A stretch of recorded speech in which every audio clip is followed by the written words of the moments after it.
Welcome to National Liberty Alliance's weekly call. Today is Monday, July 7th, 2025. We broadcast live every Monday from 9 p.m. to 11 p.m. Eastern Time. If you're listening over Rumble or YouTube and you would like to ask a question or make a comment, you can go to nationallibertyalliance.org and click on our weekly call for instructions to join us live by phone, app, or browser. If anybody would like to email a question, you can send your questions to questions, that's plural, questions at nationallibertyalliance.org. Please support our business partners. You can find their banners on the right side of our website, of which the proceeds go to support NLA's effort to save our republic. Also, please support NLA by donating $5 a month or more. Click on the donation tab on the top right side of our website. Okay, we're going to pick up on our scripture reading where we left off last week. Well, actually, I didn't make it on last week, and I know we closed down. I had problems getting on, so a week before. Let me see if we can find the Gospel of Luke. We're in chapter 12, I believe. Someone saying something? Okay, I believe it's in chapter 12 that we read. Wasn't me. I'm listening, John. What was that? You might want to go to Q&A before you start. I'm sorry. Go to Q&A before you start. Oh, okay.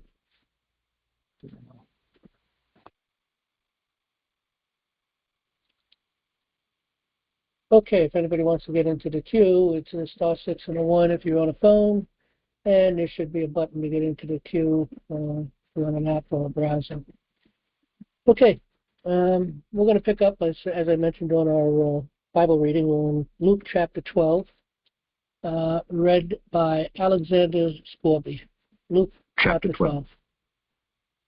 In the meantime, when there were gathered together an innumerable multitude of people, insomuch that they trode one upon another, he began to say unto his disciples first of all, Beware ye of the leaven of the Pharisees, which is hypocrisy. For there is nothing covered that shall not be revealed, neither hid that shall not be known.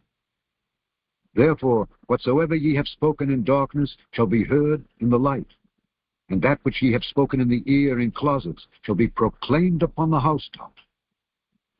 And I say unto you, my friends, be not afraid of them that kill the body, and after that have no more that they can do. I will forewarn you whom ye shall fear. Fear him, which after he hath killed hath power to cast into hell. Yea, I say unto you, fear him. Are not 5 sparrows sold for 2 farthings, and not one of them is forgotten before God? But even the very hairs of your head are all numbered. Fear not therefore, ye are of more value than many sparrows. Also I say unto you, whosoever shall confess me before men, him shall the Son of Man also confess before the angels of God. But he that denieth me before men shall be denied before the angels of God. And whosoever shall speak a word against the Son of Man, it shall be forgiven him. But unto him that blasphemeth against the Holy Ghost, it shall not be forgiven. And when they bring you unto the synagogues, and unto magistrates and powers, take ye no thought how or what thing ye shall answer, or what ye shall say, for the Holy Ghost shall teach you in the same hour what ye ought to say. And one of the company said unto him, Master, speak to my brother that he divide the inheritance with me. And he said unto him, Man, who made me a judge or a divider over you? And he said unto them, Take heed and beware of covetousness. For a man's life consisteth not in the abundance of the things which he possesseth. And he spake a parable unto them, saying, The ground of a certain rich man brought forth plentifully. And he thought within himself, saying, What shall I do, because I have no room where to bestow my fruits? And he said, This will I do. I will pull down my barns, and build greater, and there will I bestow all my fruits and my goods. And I will say to my soul, Soul, thou hast much goods laid up for many years. Take thine ease, eat, drink, and be merry. But God said unto him, Thou fool, this night thy soul shall be required of thee. Then whose shall those things be which thou hast provided? So is he that layeth up treasure for himself, and is not rich toward God. And he said unto his disciples, Therefore I say unto you, take no thought for your life, what ye shall eat, neither for the body, what ye shall put on. The life is more than meat, and the body is more than raiment. Consider the ravens, for they neither sow nor reap, which neither have storehouse nor barn, and God feedeth them. How much more are ye better than the fowls? And which of you, with taking thought, can add to his stature 1 cubit? If ye then be not able to do that thing which is least, why take ye thought for the rest? Consider the lilies, how they grow. They toil not, they spin not, and yet I say unto you that Solomon in all his glory was not arrayed like one of these. If then God so clothed the grass, which is today in the field and tomorrow is cast into the oven, how much more will he clothe you, O ye of little faith? And seek not ye what ye shall eat or what ye shall drink, neither be ye of doubtful mind. For all these things do the nations of the world seek after, and your Father knoweth that ye have need of these things. But rather seek ye the kingdom of God, and all these things shall be added unto you. Fear not, little flock, for it is your Father's good pleasure to give you the kingdom. Sell that ye have, and give alms. Provide yourselves bags which wax not old, a treasure in the heavens that faileth not, where no thief approacheth, neither moth corrupteth. For where your treasure is, there will your heart be also. Let your loins be girded about, and your lights burning, and ye yourselves like unto men that wait for their Lord, when he will return from the wedding, that when he cometh and knocketh, they may open unto him immediately. Blessed are those servants whom the Lord, when he cometh, shall find watching. Verily I say unto you, that he shall gird himself and make them to sit down to meat, and will come forth and serve them. And if he shall come in the 2nd watch, or come in the 3rd watch, and find them so, blessed are those servants. And this know, that if the goodman of the house had known what hour the thief would come, he would have watched, and not have suffered his house to be broken through. Be ye therefore ready also, for the Son of Man cometh at an hour when ye think not. Then Peter said unto him, Lord, speakest thou this parable unto us, or even to all? And the Lord said, Who then is that faithful and wise steward, whom his Lord shall make ruler over his household, to give them their portion of meat in due season? Blessed is that servant whom his Lord, when he cometh, shall find so doing. Of a truth I say unto you, that he will make him ruler over all that he hath. And if that servant say in his heart, My Lord delayeth his coming, and shall begin to beat the menservants and maidservants, and to eat and drink and to be drunken, the Lord of that servant will come in a day when he looketh not for him, and at an hour when he is not aware, and will cut him in sunder, and will appoint him his portion with the unbelievers. And that servant which knew his Lord's will, and prepared not himself, neither did according to his will, shall be beaten with many stripes. But he that knew not, and did commit things worthy of stripes, shall be beaten with few stripes. For unto whomsoever much is given, of him shall be much required, and to whom men have committed much, of him they will ask the more. I am come to send fire on the earth. And what will I, if it be already kindled? But I have a baptism to be baptized with, and how am I straitened till it be accomplished? Suppose ye that I am come to give peace on earth? I tell you, nay, but rather division. For from henceforth there shall be 5 in one house divided, 3 against 2, and 2 against 3. The father shall be divided against the son, and the son against the father. The mother against the daughter, and the daughter against the mother. The mother-in-law against her daughter-in-law, and the daughter-in-law against her mother-in-law. And he said also to the people, When ye see a cloud rise out of the west, straightway ye say, There cometh a shower. So it is. And when ye see the south wind blow, ye say, there will be heat. And it cometh to pass. Ye hypocrites! Ye can discern the face of the sky and of the earth, but how is it that ye do not discern this time? Yea, and why even of yourselves judge ye not what is right? When thou goest with thine adversary to the magistrate, as thou art in the way, give diligence that thou mayest be delivered from him, lest he hale thee to the judge, and the judge deliver thee to the officer, and the officer cast thee into prison. I tell thee, thou shalt not depart thence till thou hast paid the very last mite. Okay, Jan, do we have any questions tonight? Yes, and we have a whole bunch of questions, and I'd like to remind people again about the Red Pill Expo. It's coming back July 12th and 13th, upcoming weekend. You can register at the redpilluniversity.org/expo-registration. And again, they have live streaming. You can follow the whole entire program. There are 18 speakers. It's free, and all you have to do is register. This is going to have a lot of information on non-traditional healing and that sort of thing.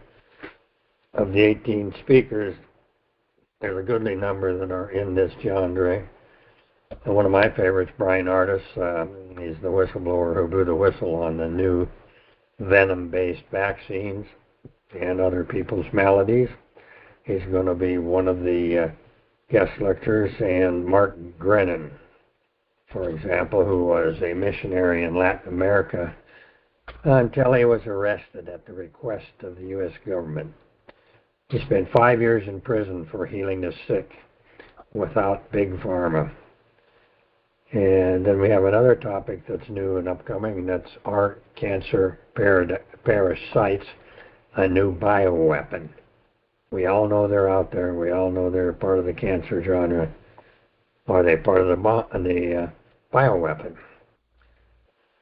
Okay. You also get a free 50-page booklet from G. Edward Griffin. It's part of his new book, which is coming out now. It's in draft form at present. Then for questions, John, we have some that are really long tonight. We'll start out with a couple of quickies. Okay.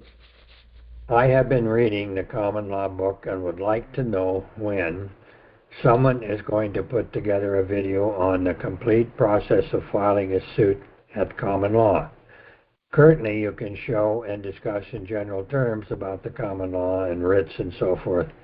However, no one has gone into depth on the topic. All right, well, actually we have, if you're not aware, we have a course out here. It's under Education Starts Here. And you come down to Court Access in the Common Law. And if you click on that, you can come into our Common Law course. It's a court access course. You know, filing papers in the court, you know, there is procedures and forms already set up that they use, and they're pretty good.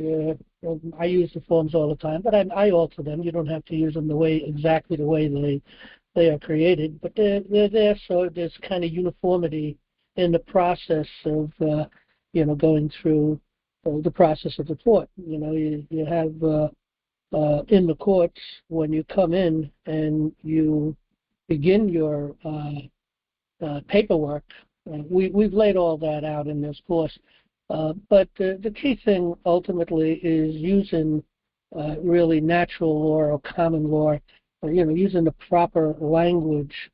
You know, to open a court of record, it's pretty simple. You know, in this court of record, so-and-so sues so-and-so. And in there, you also make a statement that you're one of the people of whatever state it is that you're in.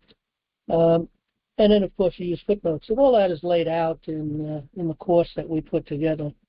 So again, you know, the court process, the way things have been working, it's still the same way. It's just that you're not going to get involved with statutes, and you're not going to get involved with regulations and things of that nature, or whatever they call civil law that they put together, which again is statutes.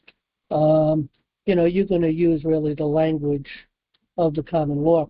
Now, we do use statutes and regulations to apply upon, the individuals. If you might be suing someone that is working for the government, and they're under regulations, they're under statutes. The court is under statutes and regulations.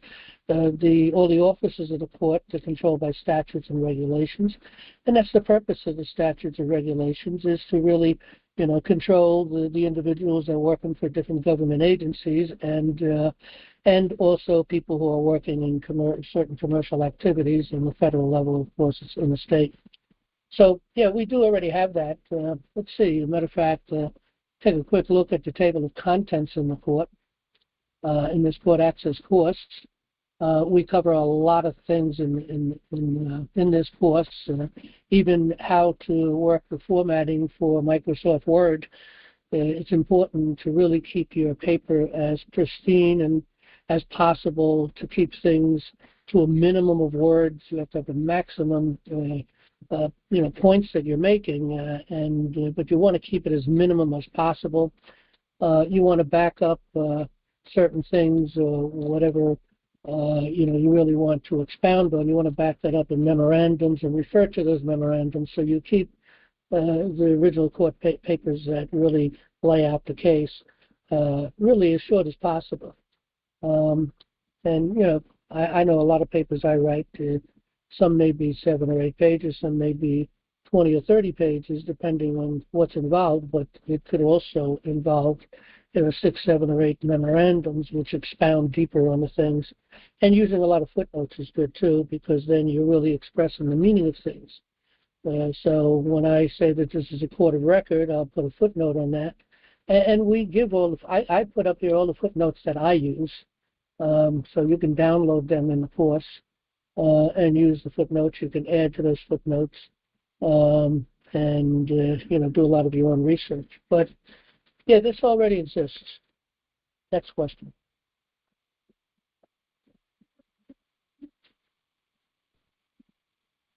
Jan, are you muted maybe?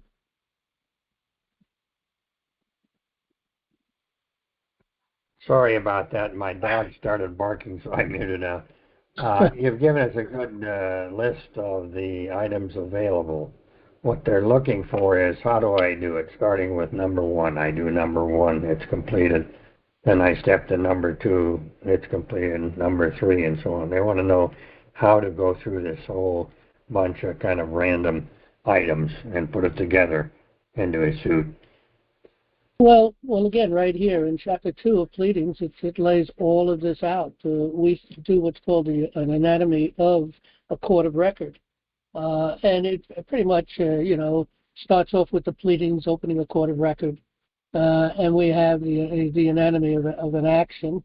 Okay, all of this is really covered in this course. Let's see what this is. The pleadings opening a court of record. Again, details. Always open your case as a court of record. And, it started off with I, your name, I'm one of the people of your state, and in this court of record. And again, I use footnotes on a lot of these things. Sue the defendant for, and whatever damages arising, et cetera, et cetera. So we give plenty of direction, plenty of information. And we have a lot of different papers that you can go and read to learn how to write. We've just on our front page alone, let's get over there real quickly.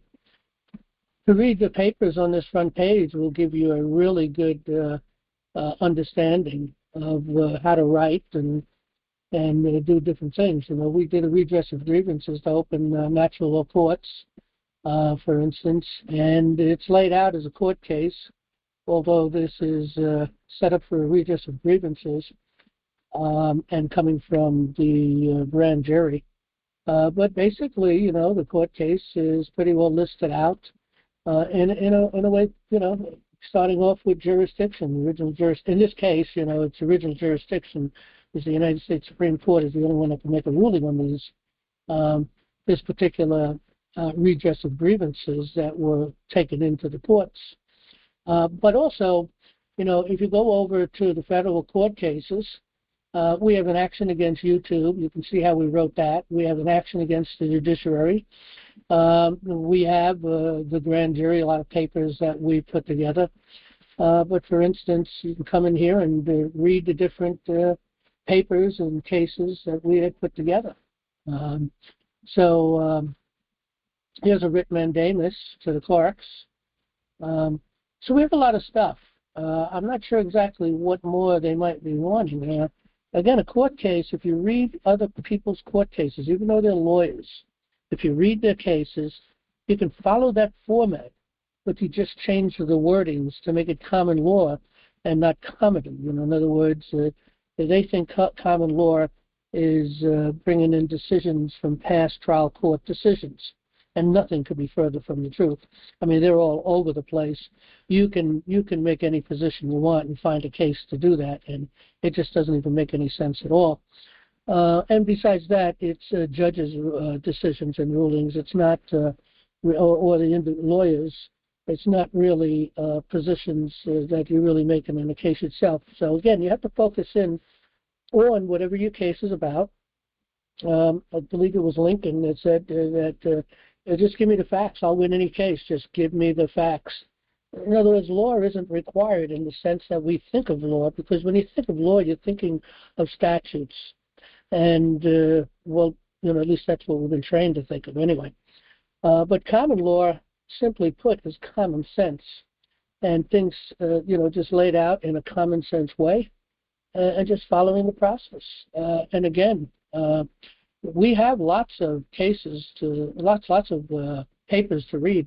Also, you know, you can read decisions from the court decisions. There's a lot of good decisions from the court. There's U.S. versus Williams is a good court case to read, at least from the perspective of the Supreme Court. You have Marbury versus Madison, another good one. There's a lot of cases out there. We've got quite a few of them listed up here that you can go and read. And that's how you learn to write, okay, is by reading other papers that other people write. But the layout, again, is quite simple. Let me see if I can find something a little more specific. Let me get back to the courses. I think this is where we're at here. Yeah. Okay, again, here's the pleadings, opening the court of record, the anatomy of an action. Let me see. I know we were looking at this, but I thought there was a better layout. There is a better layout. I don't know how quick I can find it. File on demand, federal case summons. You always have to put a summons in front of your paperwork, and you have to have an affidavit attached. Your papers itself could be an affidavit, but you really want to break an affidavit of facts out and attach it and refer to that affidavit of facts within your paperwork. You're opening up what's called an action at law. Let me see if I can find this other thing, cause of action, you know, and causes of action is very important. You have to have that laid out. But we do break it down when you go through this course, and we do lay it out and list it out in all of the necessary paperwork to do the filings. So you'll find it in here. It's 90 hours of video reporting of this course, so it's really a good long course. It's very in-depth, covers everything that I could think of at the time anyway. There are other things I could have added to this that I've learned afterwards. But again, people will, you know, the more and more you write, the more and more you read, the more and more you learn, and obviously the better your writing becomes. So, all right, next question.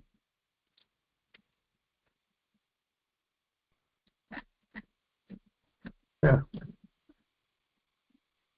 Meanwhile, Mute button was stuck for some reason. Wonderful. The next question is, what is this? What? Again?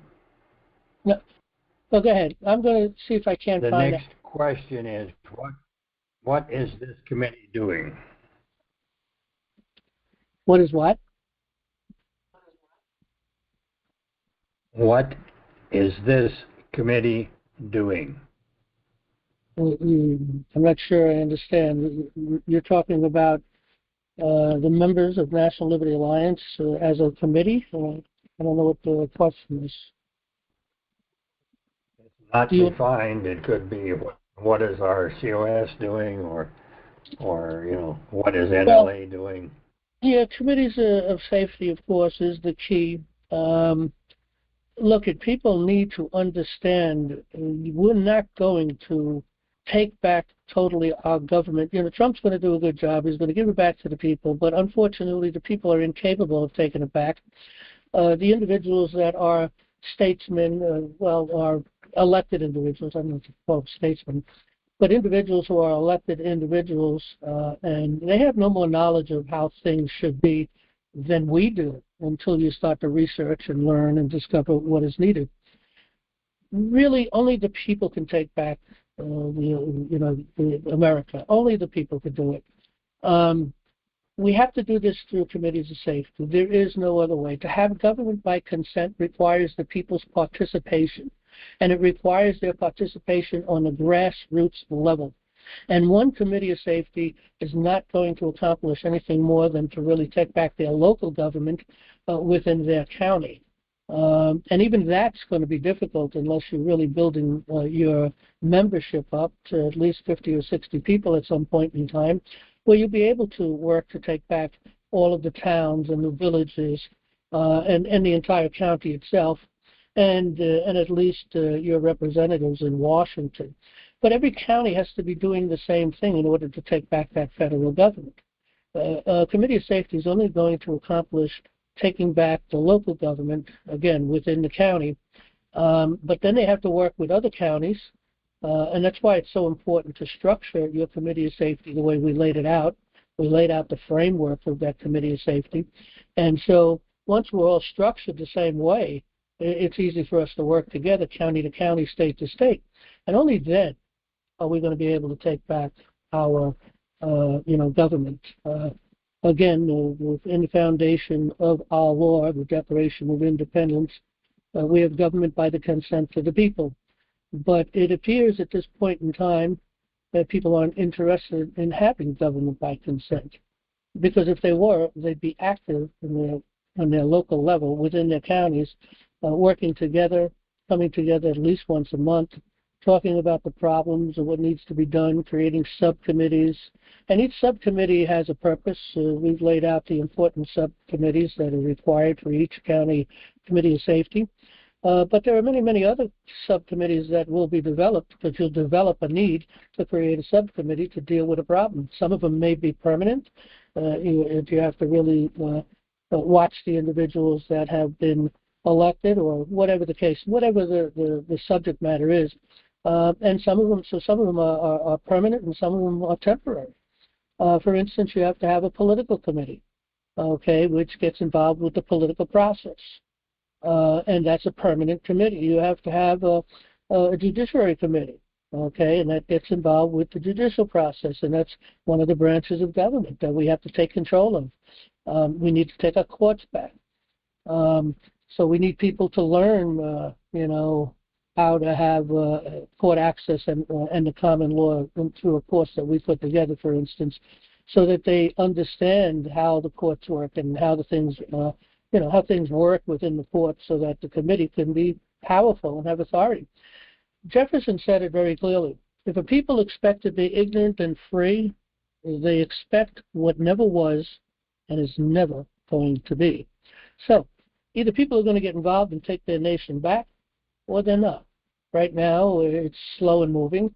And if we look at the committees of safety we've got going, we do have them listed on the right side of our website, and you get a lot more detail on the site. But right now, the total county committees of safety being organized is 204. We have 3,134 counties in the United States, and we have 204 counties in process. So we got a lot of work to do. It's up to the people to respond. I listen to different places, and I go to different places, and of course even here, and we bring up all this information, and people, they complain about problems and looking for solutions, but then they don't get up to do anything about it. So if people aren't going to get up to do something about it, then that tells me that they don't want government by consent, because it requires your participation to have government by consent. All right, next question. Okay. This is a very long one, John. So it's about a parking ticket and threats to suspend a license, impound the vehicle. What do I respond to an alleged $20 fine for a parking citation that is unpaid? I never received any citation or ticket. I got 2 notice of its unpaid status, one from the city and one from a debt collection agency demanding $20 plus a $50 late fee. I ignored for fear I would be giving money to a spoofing criminal entity. I ignored, thinking, here it goes again, another spoof job fake posing as the real thing. Last week I received a text message from the supposedly Magic Motor Vehicle Department with the following: North Dakota Department of Motor Vehicles, final notice. Enforcement penalties begin on June 20th. You currently have an outstanding traffic fine, according to North Dakota Statute 15C-16.003. Failing to pay by June 19, 2025 results in 1. Recording your violation with the DMV. 2. Suspension of vehicle registration effective June 20th. 3. 30-day license suspension. 4. Debt referred for collection. Incurs an extra 35% fee. 5. Potential legal proceedings and negative credit impact. Pay immediately at Immediate response required to avoid circumstances. Reply and reopen this message to click the link or copy it to your browser. What do you advise I do? Should I pay it and try to litigate to avoid potential actions being taken? I was reading in the Sheriff's Common Law Handbook, pages 42 to 51, regarding inalienable rights that rule over all statutes and so forth. Isn't there something about First Amendment and Fourth Amendment protections that we could claim? What do you suggest? Yes, and there's also the Seventh Amendment. Well, again, you have to learn how the process works. You have to learn how the court system works. Again, we teach that in this course. Then you have to learn how to write papers, and then you have to start writing those papers. And you got to watch, because they get very tricky, and they all pull the same things, because after a while, you start to realize they're all reading out of the same book or something, because they're saying the same thing in specific cases. For instance, traffic court.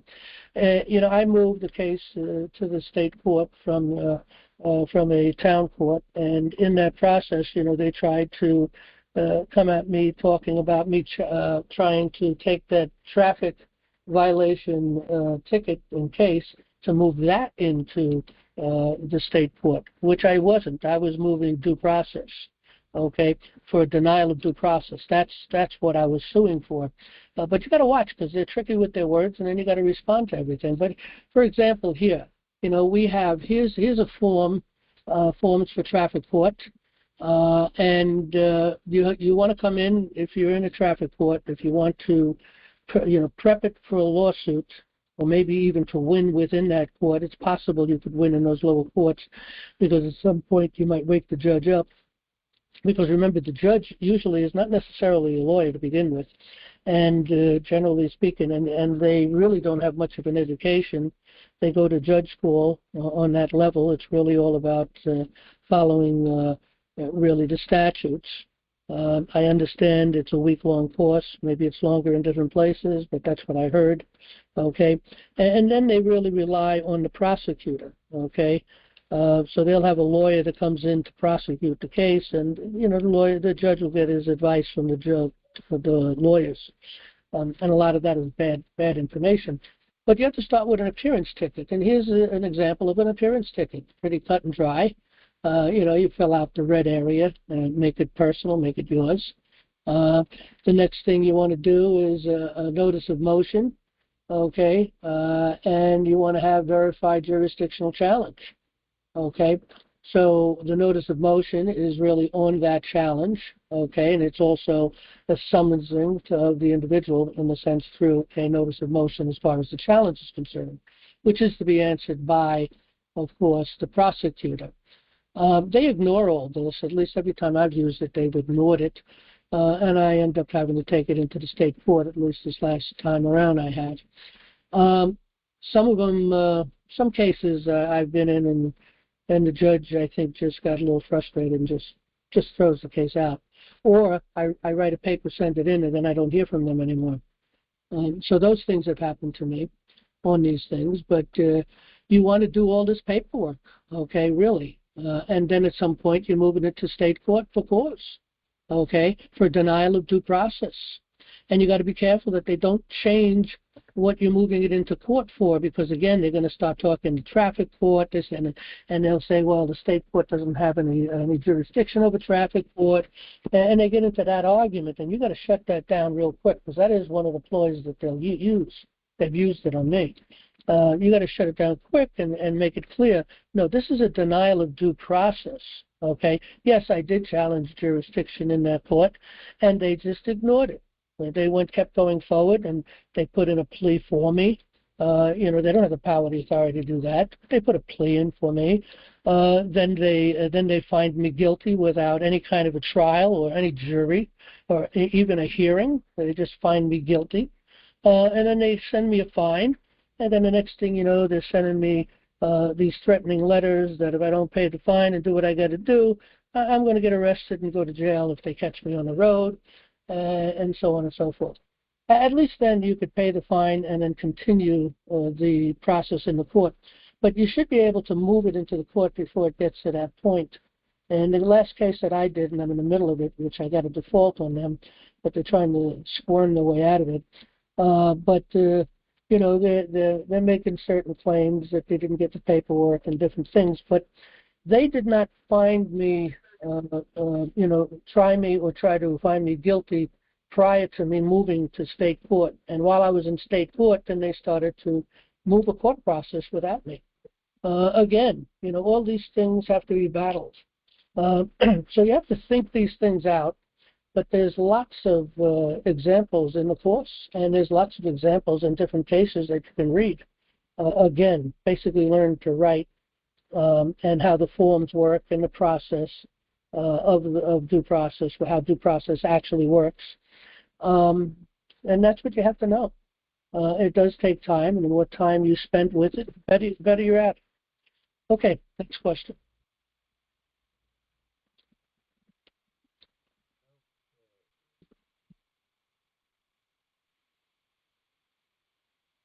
Having trouble with your button again there? It's wondering why we can't see all that's on the Zoom, or to have a chat that we may have our voices heard and others sharing information with us. Now, I'm not sure why they're talking about Zoom since we don't use it, but yeah. Out of the 20 names that I sent this person, I only made one contact. Hopefully he's on the call tonight. 8, I left messages. 10 numbers are not in service. 1, the mailbox is full. Any help, much appreciated. Well, this would be for people that are working on COSs, I assume. Right. Well, look, someone said to me one time, he said, I got good news and we got bad news. Well, the good news is we got volunteers. The bad news is we got volunteers. So, look, again, people come up and take positions and then they don't follow through with it. It's hard to get people to get involved. Again, people come and they hear and they learn. Some of them follow through and start committees of safety and take positions maybe on a national level. But most don't do that. And that's the problem. People, I guess, are trained not to get involved. They figure the other guy is going to do it. I'm here to tell you the other guy isn't doing it, because that's what everybody's thinking. Well, we have to get more involved in what's happening here. As far as, we do have text chat ability in this program that we're using, okay? It's purposely shut down because we don't want people I go to a lot of places and I I listen to different programs and different things, and they have text chat going, and they're all over the place. They're not paying attention. Well, let's stay focused. Let's have a conversation. Let's look at what it is that we need to do, what it is that we're doing, and how do we take back our nation.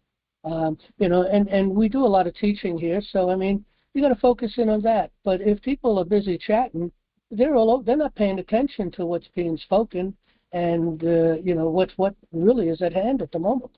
So that decision was made a long, long time ago. I've done open forums for many, many years, actually for over probably about 30, 35 years.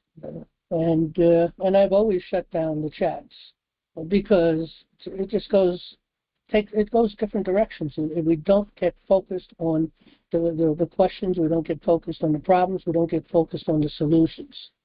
And again, people like to come in and they like to chat and then they leave. And then they don't do nothing. And that's unfortunate. I go back to Jefferson, where people expect they're ignorant and free, forget about it. It's not going to happen. And if people don't get involved, how can you have government by consent if the people aren't interested in taking up that duty of making their government consent to them? We don't need Trump. If we had committees of safety in every county across this nation and had an average of 40 or 50 people in each one of those committees of safety, okay, we wouldn't need Trump to take this nation back. We could take it back ourselves. But Trump is going to make it easy for us to give it back to us, but we're not going to get everything back. There's going to be a lot of little loopholes, but only the people can solve and take care of it. And once he gives it back to the people and the people don't step up and take control on it, don't exercise their unalienable right of government by consent, then we'll be right back to square one, because that's the nature of man. We're going to be right back. The hearts of men are desperately wicked. Look at Noah. There's a lot of psychopaths out there, a lot of sociopaths. They seek high places, they seek control, and they'll be taking the positions. And that's what went wrong with the parties, the political parties. They're all over the place. They're not controlling anything. They're the minions, or they're really the useful idiots of the minions of the New World Order. That's what those political party committeemen are all about. So anyway, I guess that's the best I can answer that. Next question. Okay. This one is going to be long, too. In 2019, the county commissioner petitioned Indian Department of Environmental Management, the IDEM, to establish a sewer board of the old commissioners. March 17, 2022, county commissioners voted to establish a regional sewer board, the old commissioners, per IDEM approval under IC 13-26-5-2. February 28, 25. Packets were sent out to all residents in Phase 1 of 13,600 property owners of Proposal 2,700, stating a sewer could cost up to $225 per month and $20,000 per property owner to hook up to the sewer. IDEM says Marshall County Regional Sewer Board is a district to be organized as an independent political entity of the state of Indiana and as a body corporate politic. The MCRSD and JPR, the consultant firm designing the sewer system, has not done any current environmental studies on any water or sewer contamination in the 13 districts. They will not listen or answer questions pertaining to any data showing that the water and septics are in violation of any health department guidelines. May 19, 2025. The people requested the county commissioners, this is a new board, remove the president of the sewer board. June 2nd, 2025, county commissioners posted a resolution to have the ability to remove a sewer board member, and it passed.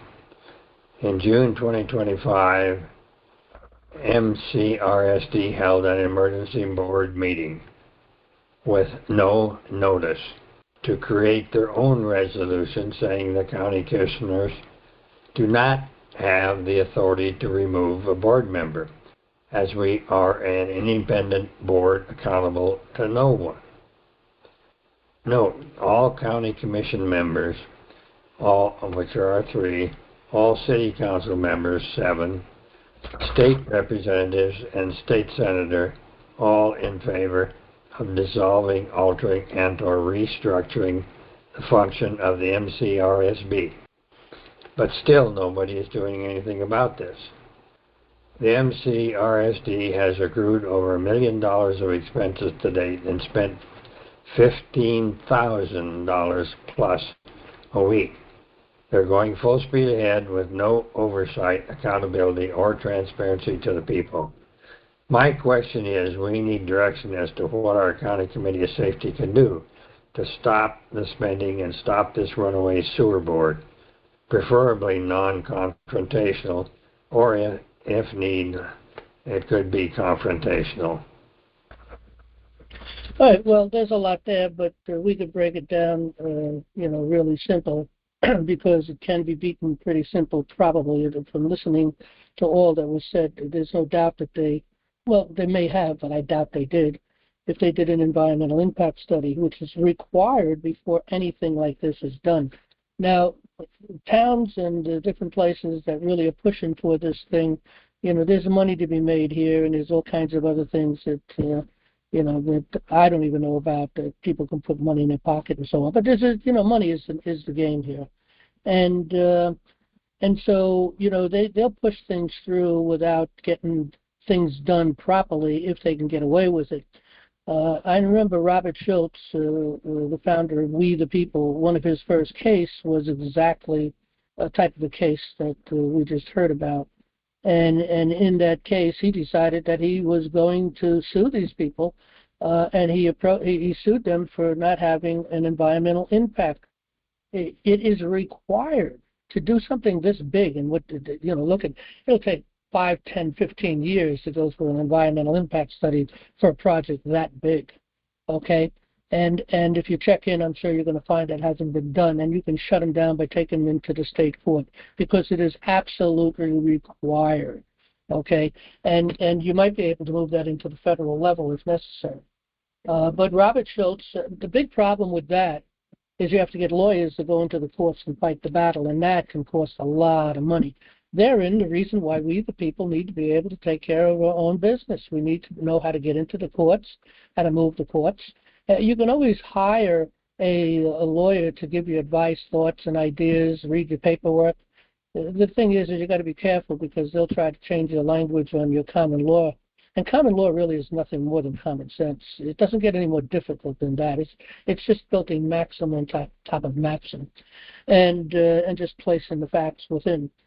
But look at if you hired a lawyer to give you advice, okay, to look at the paperwork and give you some thoughts, as long as you're reasonably educated enough to understand the difference between some of the things that they might want to do versus what you want to do. But in this process, you are going to use statutes. Remember, statutes are used to control these people and to sue these people. And so you need to understand that too. So it can be done. And again, if you had a committee of safety going in that county and it was developed well and people in the Judiciary Committee is educated and being educated, well, therein are your lawyers, okay, because they're common law lawyers. They can learn to become common law lawyers. You can get, you got to find people to get some advice from. I mean, we can give you some advice, but also you're going to want a lawyer, unless you've really been spending a lot of time and understand how the judiciary processes work. Unless you understand those things and the language and some of the games they play, you're going to want to have a lawyer to hire a little bit in order to get advice from time to time. Maybe even on strategies when you get stuck, what's our next move, because this is what they did. But it should be pretty cut and dry, because really what you're doing is you're taking it into the state and it's really making the claim, they can't go forward without an environmental impact study. And you go into the statutes within your state, you're going to find that it's required. And even on the federal level, there's requirements. So it should be a cut and dry case. You just got to do a lot of research. So that's what you could do. I'm sure that could be shut down real quick. And once you push that impact study require, and the other thing is, I think it was mentioned in there, they haven't proven the fact that it's even necessary. And as a matter of fact, I know in the case that Bob Schultz did, he did do some studying on, because it was around this lake. And he did some studying on, because they were making the claim that it was seeping into the lake and polluting the lake, and that was their kind of wedge to try to push this project forward. And so they did some really just studies on the lake itself, as far as really testing the waters. It was pretty simple. That you could take down to the health department. You could take samples for areas around the lakes, which is probably what he did, and then sent it into the health department for evaluation for pollutants and so on and so forth. And they get reports to show, hey, the septic systems around this lake are not affecting the lake at all. So whatever the case may be, that they haven't done their studies to prove the necessity of it, you can start there.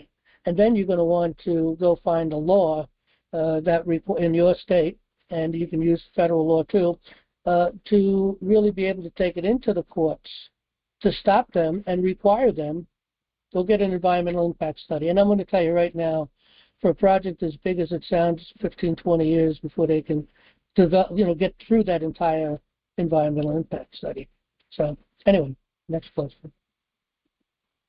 Okay, once again, I keep hearing about this digital currency.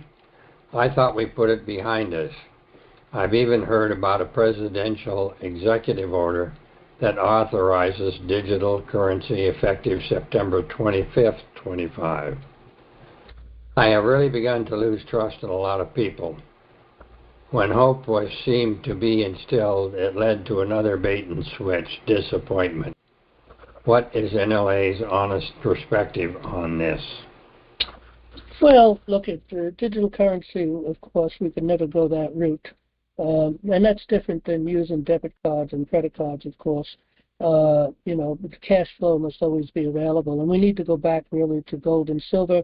And we also want to get our dollars back to, if you're going to do a paper dollar, then you got to be backed by a gold certificate or something. But, they try to make the claim, well, to carry all these coins in your pocket, it would be really difficult, so on and so forth. I mean, if you got $10 in coins, that's a lot of money if we went back to the original, relationship between gold and silver and what the value of money should really be.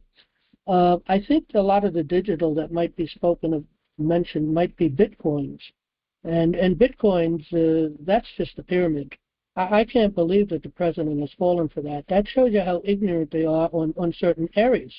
Look, the president is pretty brilliant, and he's done his homework, but he's been sold a bill of sales on this Bitcoin, and he didn't do no research on it himself, obviously, because if he did, all you have to do is go to see, what was money before, what kind of money, how did they create money in the past? And you can go back thousands of years and do research on this, because there's lots of information out there, and you'll discover every single thing they do until they go back to gold and silver. Because gold and silver was original, goes back into the Bible, goes back thousands of years.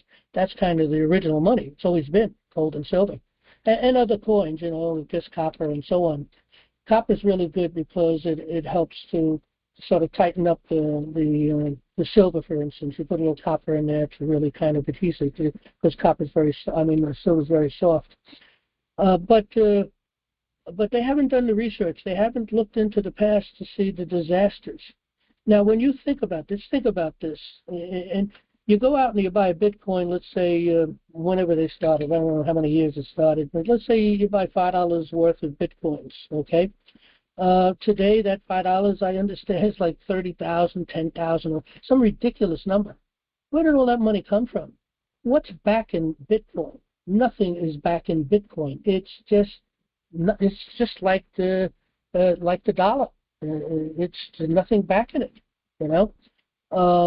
So that's what they may be talking about. But digital money, you definitely don't want to go because it gets back to the same thing. Because digital money, even that has to be backed by something, and you can't trust the government or the banksters to, be honest about this. I mean, look at the fraud started over 2,000 years ago, and they would give a piece of paper for silver, some coins or whatever, and then people would start trading the paper, and they saw that people never came back for it. So they used to leverage 10%, 20%. I mean, even today, it's hundreds of percents out on the markets. You can leverage money 100%, and it's ridiculous. Okay, so it's a major problem. The solution, it can only be solved by the people, because if they're going to move that way, nothing is going to stop it. Okay, you're going to have to take it into the courts. If we haven't won the courts back, which the Constitution, we the people ordained and established, said that only gold and silver will be legal tender, period. Nothing else. You can barter, you can do all kinds of things you want, but legal tender is gold and silver. And so you can start there, but if the courts aren't taken back, and you're not going to get the courts back, I don't think, until the people get involved. If we can take the courts back on the federal level, we still have to take the courts back on every state level and county level. So we need people involved to do that. Okay, and that's going to take quite some time the way things are going. Again, if people don't get involved, none of these problems are going to be solved. Only the people can solve these problems.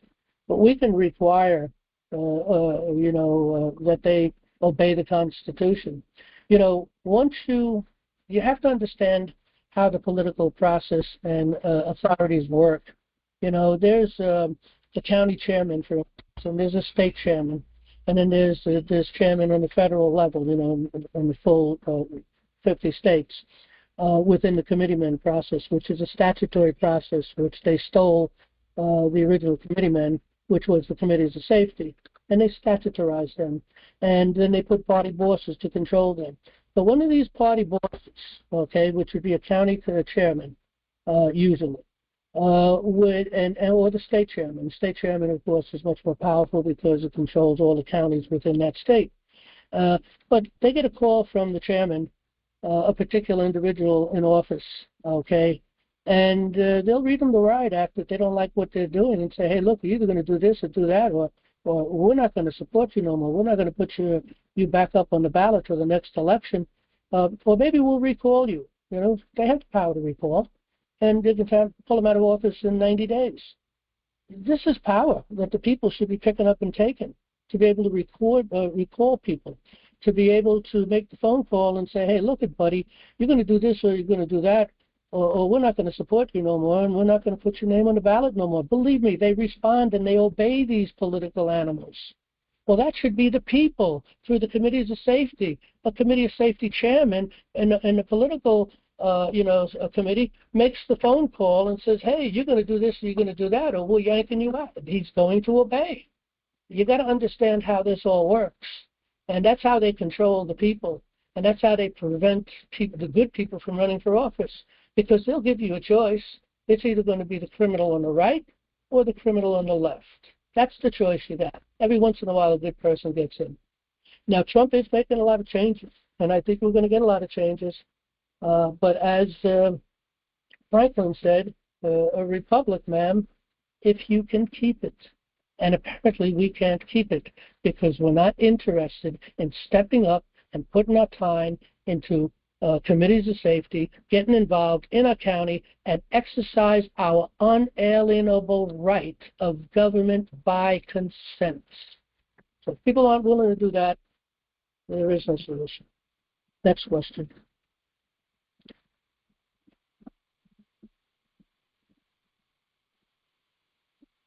Problem with that button again?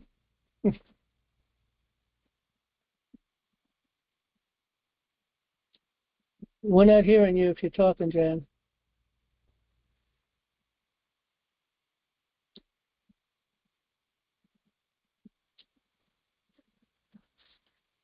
Well, while we're waiting for Jan, we'll just make the note again. If anybody wants to get into the queue, we only have 2 people in the queue right now. It's a *6 and a 1 to get into the queue if you're on a phone.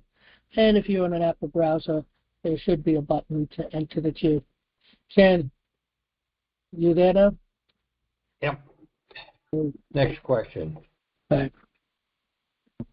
I gotta expand it a little here. The latest denials of the Epstein client list and the JFK files of importance appears to be Zionist efforts to conceal these facts as blackmail in the Iran-Palestine ceasefire deal. What's more important to Trump, truth or peace? I believe JFK was assassinated for his efforts to prove uranium theft from Pennsylvania. Also, Zionist blackmail through Epstein child sex rings. Your thoughts? Yeah, look, with the Epstein, they don't want that to come out. And remember, the enemy's been in control of all that evidence, okay? And they may have destroyed it, all of it. I remember hearing that, before this administration came in, that there was a lot of paper destruction, and I would imagine electronic destruction also, removing things, deleting things, and so on and so forth. I heard, if I recall correctly, that they even had trucks filling up with all of the what do you call it, the paper that's cut up in pieces. They put them through the machine. I forget what they call that. But anyway, that there literally was trucks coming in, and then I guess they take it to burn it. So they were already destroying evidence. That might be the problem with the situation, number one. Number two, another problem might be is they really don't feel that they should be letting it out yet, okay? And, yeah, that's not a good idea, the way they're handling it, they're saying, well, we haven't seen any evidence. I know Bondi said, well, it's on my desk. I just have to go and review it. And what happened to that? I haven't heard the response to that response. And that was the response a couple of months ago. So I don't know what's going on there. I don't think that any of the individuals within the administration, Trump's administration, has been compromised. I don't think they have. They could have, but I don't think that is the case. To go up to do what they're doing and to be pretty bold, they got to know that they got a clean record, and they really have nothing to that'll stick to them. Just like Trump, there's nothing sticking on him, So I think he's got good people around him. I don't know the solution, the reason, but there could be a couple of things. As far as Epstein's death, another thing could be maybe he's still alive too. I know the brother was involved trying to get information and so on and so forth, and got a report from. But all that could be part of the game too. But that's kind of a long stretch. It's a long stretch or a long shot that he's still alive. But who knows? Maybe that's one possibility too. So that would be sort of a big surprise at some point. The other thing is well, I don't know what the other thing is. Again, there could be reasons, but I don't know what they are. Time's going to reveal this, though. I do believe that. So we'll see what happens in the future. I don't think we should jump too quick to some kind of a theory, and because people pick up these things after a while and they talk about it as if it's truth, and it becomes more of a problem and confusion. And then when you find out this isn't true, and that, then people get, it causes all kinds of problems. So we really don't know what's going on. But I think over time, people are going to press for this. I know right now, lots of people, a lot of podcasters are really pressing real hard on this issue. It's going to come out at some point what's really going on, I do believe. And it may very well be as simple as they did a really good job just destroying and removing all this evidence. Maybe that is the case. I don't know. But we'll see what happens. Next question. As I read the Court Access and Common Law book, it refers to statutory processes versus suits at common law, or Seventh Amendment rights. Question 1, will there be a book on the step-by-step process for filing suits at common law? Or question 2, if not, then what is the vision to collapse the judicial overreach used on the people via civil procedures and the plethora of administrative laws that pervert and prevent common law suits? Well, again, the book is written out in such a way as to lay out the proper writing of a case. I mean, I'm looking at the book right now, and if you go to page 43, it starts right off with, the paperwork and how to make the paperwork. You have a caption, you got the preamble, you got the body, and then you got the closing. And then there's verifying necessary for that because you want to get a notary on it, so it becomes a sworn statement, and you still want to attach an affidavit to it.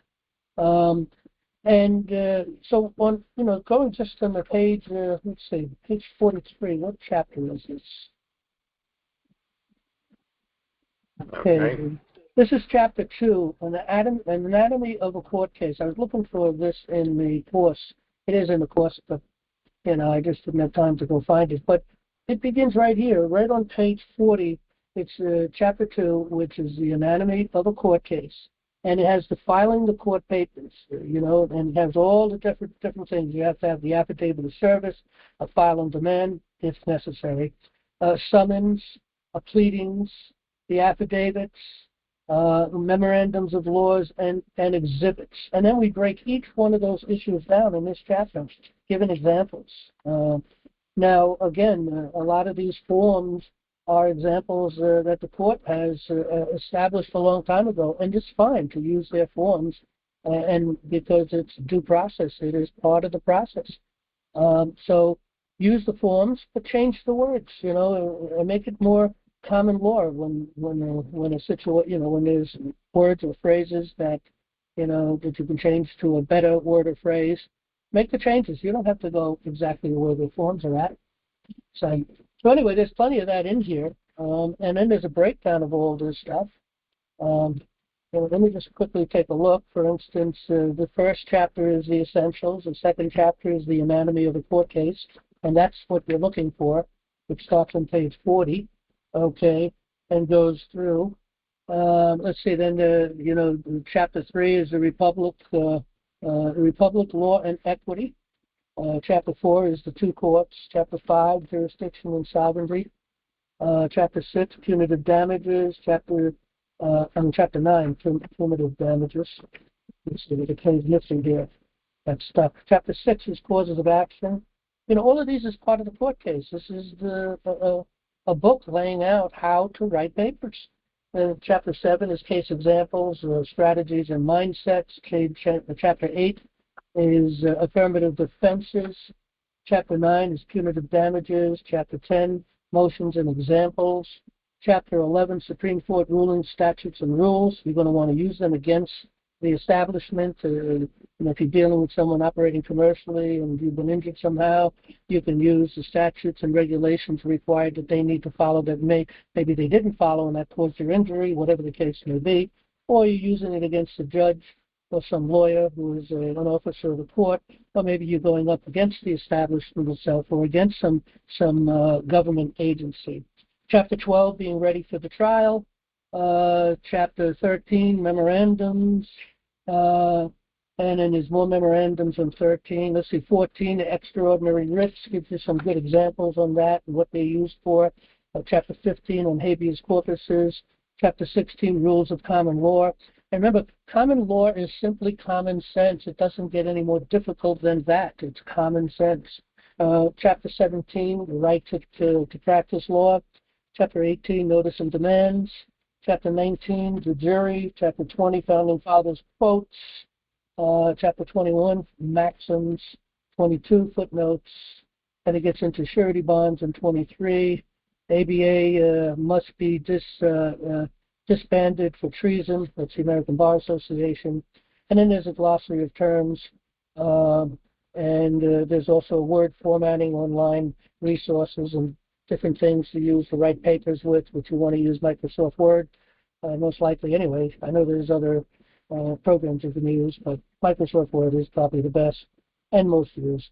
But the other thing you want to do is PowerPoint. If you're going to get in there and you're going to articulate your case before a jury, you're going to want to know PowerPoint, and you're going to want to use PowerPoint because you want to get a visual going with your words as you speak to the jury and lay out the case and so on. So this book is exactly what you're looking for.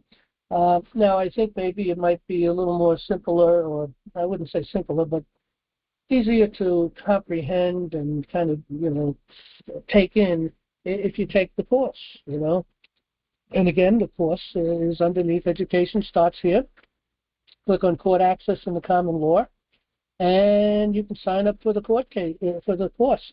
At the bottom of this page, by the way, for those who are seeing this, we do give an example of the course, how things work. And these are like 2 or 3 hour, videos. And so we give the first introduction part of the course free for people to sit and listen. It's, like I said, 2 or 3 hours of video, and you'll see the in-depthness and get the idea of how we're putting this thing together. So again, we have the table of contents in here also. Clauses of actions are very important. Your wherefore clause is very important. And if you don't know what I'm talking about, then you can't write papers. You've got to get some knowledge on this. You can't just go into court and think you can make a case. It is true. The only thing you really need is the facts. That is true. But you have to be able to produce that facts. You have to be able to lay it out. You have to be able to defend those facts. And you have to be able to respond to the paperwork going back and forth and move through discovery and require them to give you information and that they're trying to hide from you or whatever the case may be. So anyway, next question. Okay, this is the last question, John, and it simply wants to know if you and I and Eric, Gerard, Ed, et al. have switched to Teams. If so, please let us know. Yeah, that's kind of problematic. Jan, have you switched over to Teams? What was your last, John? I didn't catch Yeah, that. did you switch over to Teams? Well, I took my information off of Skype because I didn't want to lose it and because I had a subscription. And then I found that it was useless as a Skype vehicle. So then I downloaded Teams, and I found that it was not compatible with Win 7. So I bought a new computer and downloaded it again. And then I found that there was no mechanism put in the system after an hour and a half discussion with the AI to put the Skype information into Teams. Well, it's automatic. So it's been basically useless to me. Now, Terry, as I understand it, does not have Teams, will not have Teams. So I don't know about you, Eric, Gerard, and Ed. Yeah, well, Gerard downloaded it, and I downloaded it. We've used it a little bit. It is a lot like Skype, okay? And it did carry on everything from from Skype over in. I don't know if it pulled all the information going way back, but all of your contact information, and at least going back somewhat, I think they have information. One of the things that was a problem for me after I downloaded it, I find that in Microsoft Word, for instance, which I'm in and out every day, all day long, I'm always writing and researching and bringing things together in Microsoft Word. And then if I go to click on the X on the right side to shut the particular program down, that file down, it tries to put my information and store it up on the cloud, okay? Yes. And I can't shut that off. But what I do is I go to the left side under File, and then I save it there, and then I go to the right side under the X, where the X is to shut the program down, and it doesn't ask me then. So I just have to make sure I save it before I try to shut it down. But that is pretty bad that they're getting access. I'd like to sue them, really, for they're getting into my privacy. They're getting into my personal property to get it up, and they want to put it up for them to be able to see it. I guess the government or whoever the powers are, so to speak. But I just haven't got the time to do it, and then there's a lot of research to lay out all of and understand how their system works. So I don't know. I do have it on my computer. I have used it a little bit with Gerard. It does work like Skype. And it's a little weird in a few places, but it's generally the same. And since it's already on my computer, if others download it, we'll use it more. But we do have to find some programs for communications because we've lost communications between us with that, you know. You can stop the cloud stuff by uninstalling it, John. Uninstalling Teams. No, uninstalling the cloud. Go look it up in your list of programs and uninstall it. No, okay. and I, like a fool, bought the latest Word. That thing is full of everything like that. It wants to put it on the cloud. If you don't put it on the cloud, it will not automatically save it. They just put all kinds of things in there to force you to go with everything that's with Microsoft. It's a real trap. Yeah, they're corralling the cattle. That's what they're doing, and we're falling for it. These people need to be sued. If anybody is really highly tech on this stuff and how things work and so on and so forth, and they want to work with us to help us write a lawsuit on this, get a hold of me. Just send something to mail@nationallibertyalliance.org. Tell me you'd like to talk with me concerning some strategies potentially to sue Microsoft, particularly maybe others too, but Microsoft. But going back to Word, I would not get the latest Word. I mean, I would buy, Word 2016 or something like that. Because, they're too connected to the cloud. But, we should have a meeting. Why don't you call for a meeting in the next week or two, and let's get together and discuss these things with the leadership here to see whether we want to work with teams or something else, because we don't have any program to communicate with anyone. Right. Yeah, I am considering going back to Office 2013 and 16, which I have copies of, because 24 is just bad. Yeah, go to 16. 16's good. It's still it doesn't have all that crap in it, And I think that's what I have. I don't remember. So, okay. Any other questions? Nope, that's it for tonight, John. Okay. Well, we took a lot of time to do that.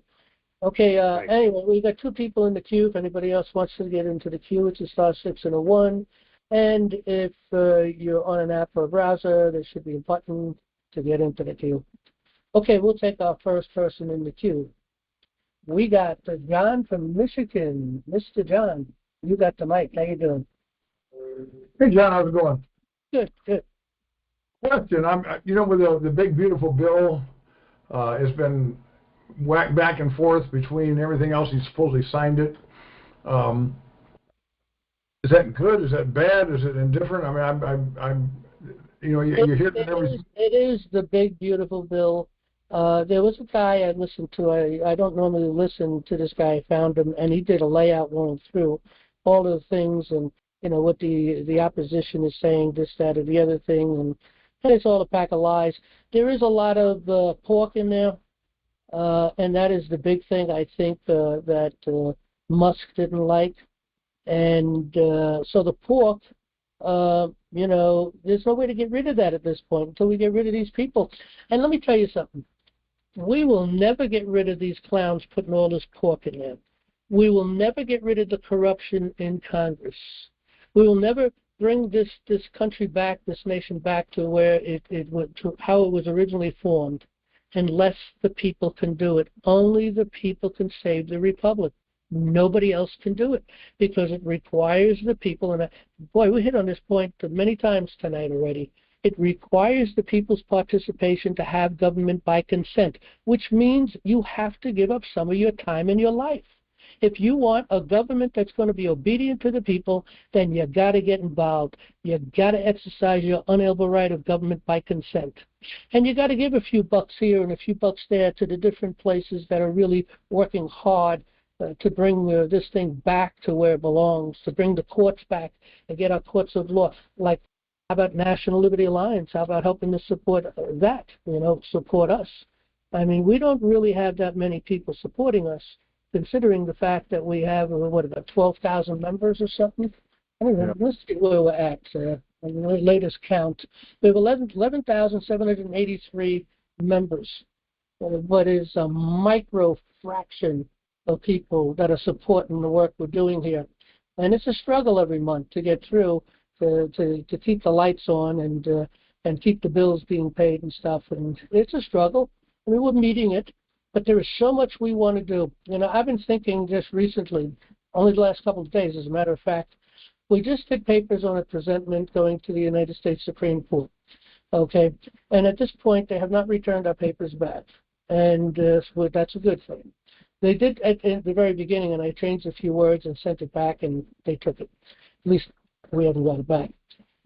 We did follow up, and we followed up with a book and a copy of that presentment and some other information, a letter we wrote. You can read about that on our front page, as a matter of fact.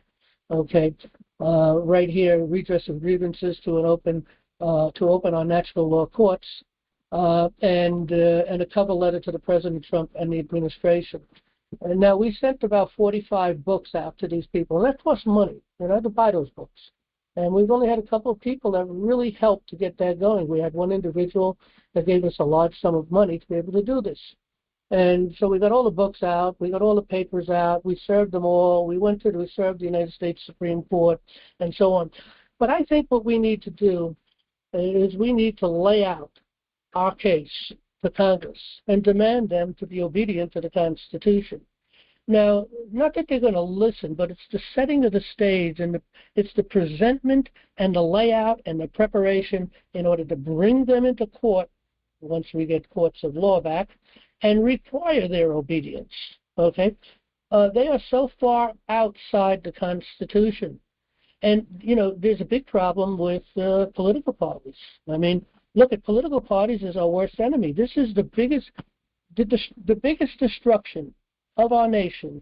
There's two PowerPoints. One is the political, one is judicial. Okay, and it is the judiciary that has stole the judicial system, and it is the parties that stole the political process.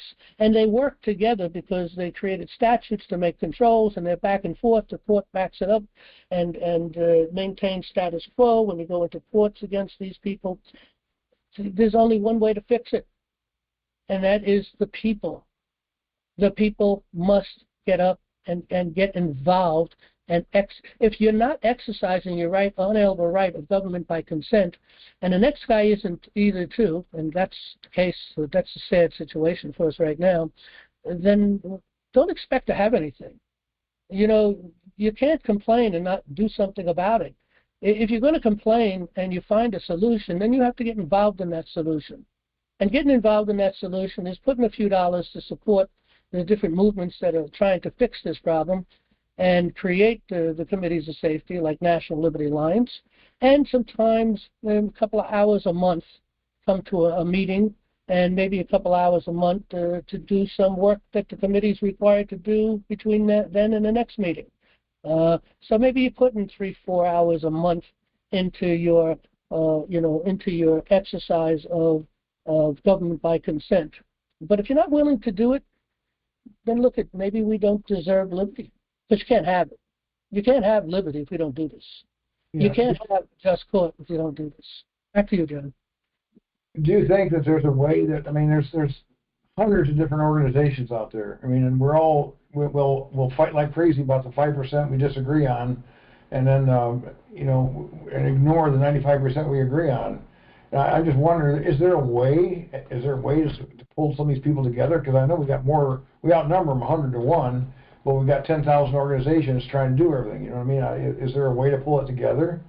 Well, I'll tell you in one word the problem that is keeping it apart. Ego. That's it. Oh, yeah. That's what's keeping it apart. Look, I've spoke to a lot of people, doing different things, and maybe we can connect, but they're not willing to make changes, okay?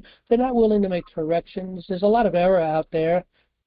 People doing silly things. They think that that's the right thing to do. So, but they just haven't done their homework to discover what really needs to be done. And we got to get conversations going and try. But the problem is ego, and also look at these positions. You'll always find will draw the wackos. You'll draw the psychopaths or the sociopaths that take control. They got their own plan. They take you down the road different way. They make changes. Look, I had an individual been sending me all this crap, I'll call it crap, on email, and it goes on paragraph after paragraph after paragraph every single day, okay? And then there's a list of people he copies, and there's got to be 30, 40 people, maybe even more than that. I haven't looked at it in a while, but 30 or 40 people that he copies. And I got a hold of him. I said, look, remove me off of your list. And he said, no. So what happens, that list is then swiped by other people, and they do the same thing, and you get all this crap, and you got to put it into your filters and then have it dumped out so you don't have to look at it anymore. But this is one of the problems, and they have to be able to recognize these people. They're not willing to compromise, okay? It's their way or the highway, okay? And it's a problem. But ego, even without that, just basic ego is another problem. And people want to be the leader or something or whatever. I'd love to give my position up, to be honest with you. I really would. I got other things I'd really like to be doing. But I'm what I do. That was my father. He would say, let's be reasonable, do it my way. So. Well, I'll tell you what. Let's be reasonable doing the Founding Fathers way, because that's what the National Liberty Alliance teaches. Committees of safety, we're restructuring everything we do on what our Founding Fathers did, and also the founding papers, the Declaration of Independence, of course, the Constitution, and the Capstone Bill of Rights, and a lot of the great decisions, especially like Marbury versus Madison. A lot of good stuff. I mean, that's who we are here at National Liberty Alliance. I mean, I didn't create this stuff. I mean, there are things that you have to kind of create, so to speak, and we have the right to do that. And committees of safety, when they run into a situation and they have to create something, they have a right to do that. They're the people. They're ordaining, they're establishing what needs to be done. Just maintain, the structure, number one, and following our Founding Fathers' guidance. That's all, and that's what we teach. So if we can all meet on that ground, I mean, my paper is going to the administration, that's Trump, and all the people around him, about 40 individuals, all the people within his administration, some senators and congressmen around him. I mean, basically, I told them, and, I would get a response from it, but of course it's coming from, well, actually, I think that came from a letter from NLA, so they could respond. But I told them, look at, this Republican Party business and this Democrat Party, we've got to get out of this thing. Instead of being Republican, we should all be Republicans, really, because what it really means. I mean, that's what Jefferson said. Look, we're all Federalists, we're all Republicans. But what they did is they divided themselves, and the Federalists went up against the Republic. There were no Republicans then yet. They didn't really surface until Lincoln's day. But in any event, the idea of republicanism always was in view of the Founding Fathers were a republic, if you can keep it, okay? Well, let's all be constitutionalists. We don't need parties. They really think, and these people, some bright people, really bright people, think that we can't make this work without political parties. They have no clue. They haven't did research. They haven't looked at history. They haven't looked at what our Founding Fathers said about this and how they set things up, and how, because there's nothing, political parties bicker back and forth, and they destroy what the Founding Fathers put together. They destroy our rights. What do? They argue up there about our right of being able to say whatever we want to say, right to do whatever we want to do. So they take away, they'll argue against our First Amendment. They'll argue against the Second Amendment. You can't have a gun. We'll make some laws. We have to go get a permit. This, that.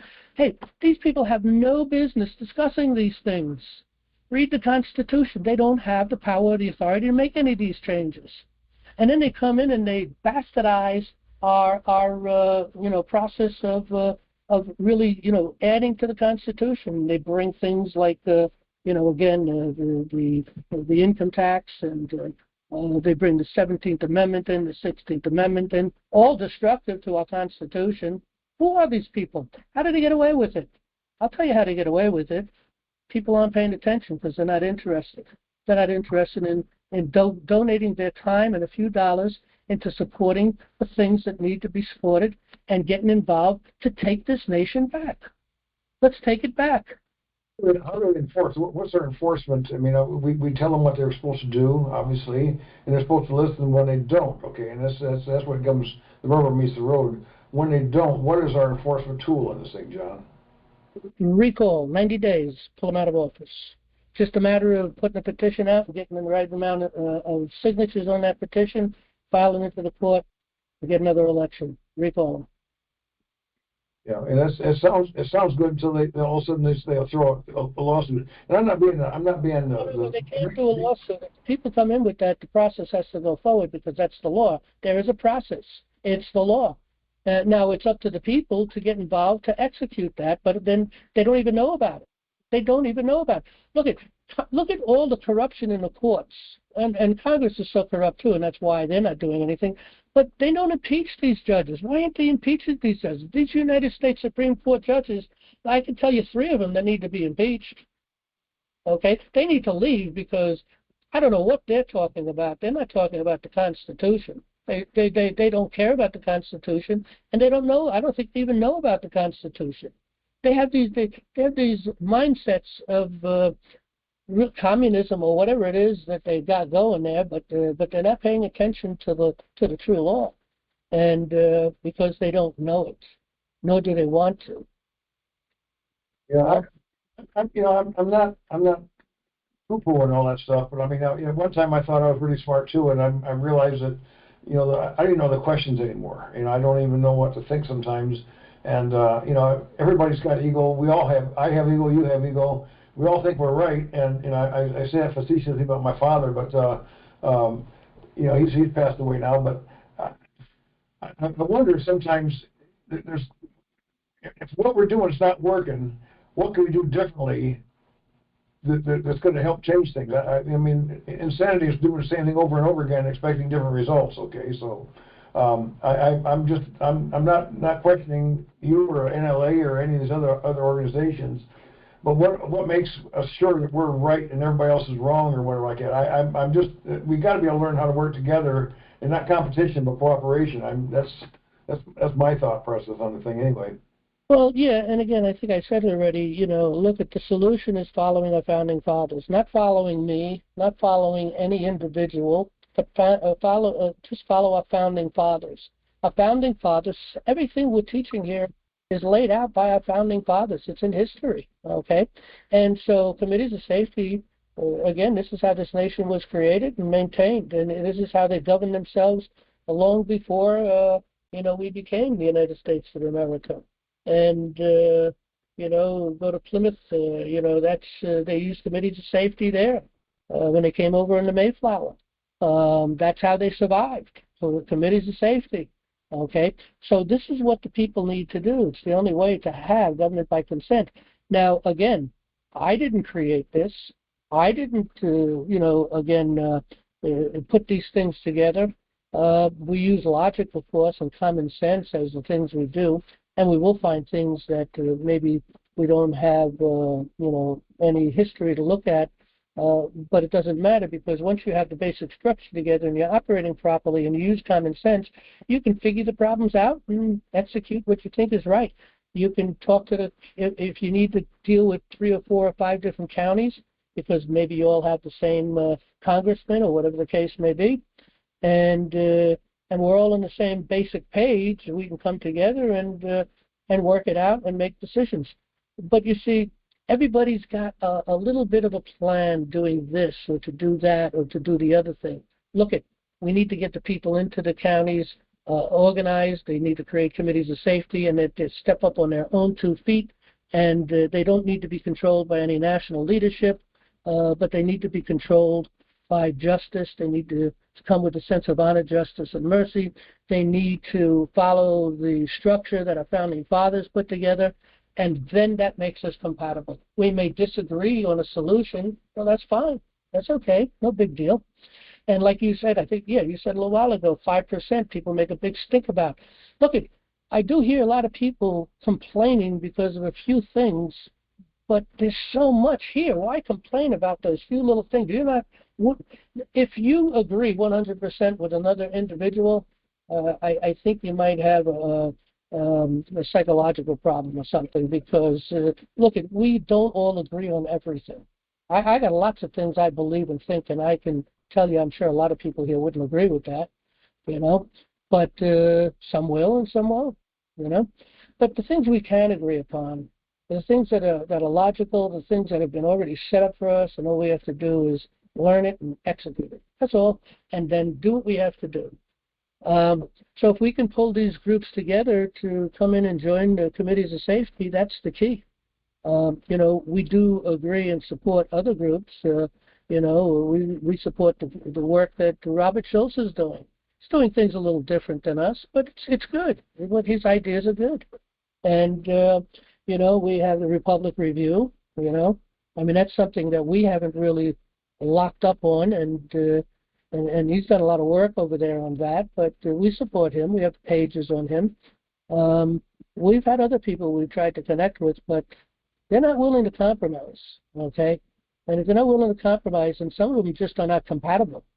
Their ideas are so far different than ours that it becomes destructive to what we're doing to try to bring. It's like oil and water coming together, so sometimes either they got to correct their errors or show us that we're in error, but they got to correct the error and then compromise. So, well, I don't know. I'm doing the best I can. I know I'm good friends with Sheriff Dar up here too, and I can probably try and bring him on again on a program one of these Monday nights if you want. Here's some things from his point of view. I know he's been arguing with the Attorney General here about the voting fraud in the last election, the last two elections, or last 20 elections. I mean, it's nuts. But that's even then they're suing him. So he's in court on that thing, and he's just trying to do his job. It's incredibly stupid of what's going on in this place, and I'm sure Michigan is no different than many other states around here. It's nuts. I don't believe anybody anymore. That's my problem, I think. So nothing is what it seems, that's for sure. Well, you got to remember we're up against the prince and power of the air, and of course that's Satan. A Leviathan is alive and active, although I think power is being taken because I do believe God's bringing him under judgment, and nations are going to be brought under judgment at some point in time. But until then, that's what we're up against ultimately. Again, the Bible is clear, the hearts of men are desperately wicked. Who could know it? And so, we all have to work on our own egos and our own problems, and we have to bring it into subjection. And if you don't do that, then, you're not going to be agreeable with most people. Well, It's hard to get I'm up here, but I'm just wondering if somehow we come to consensus to, if what we're doing is not working, we better do something else, because this is getting pretty damn serious. So, but as far as what we're doing, there is nothing else, because this is what our founding fathers did. This is what they laid out. This is the way to have power and authority over our government, to exercise our right of government by consent.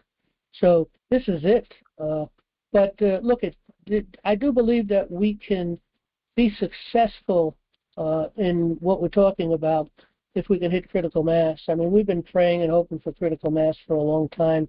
It's been very slow coming and growing. I mean, it's taken a while now to hit that 12,000 mark. But we got to get out there to different places where we can get interviewed on and get a lot of people to come take a look to see what we're doing and join in. Because if we could hit critical mass, then we can do it. That's what we need, is critical mass. We're still going to have people who are going to be destructive.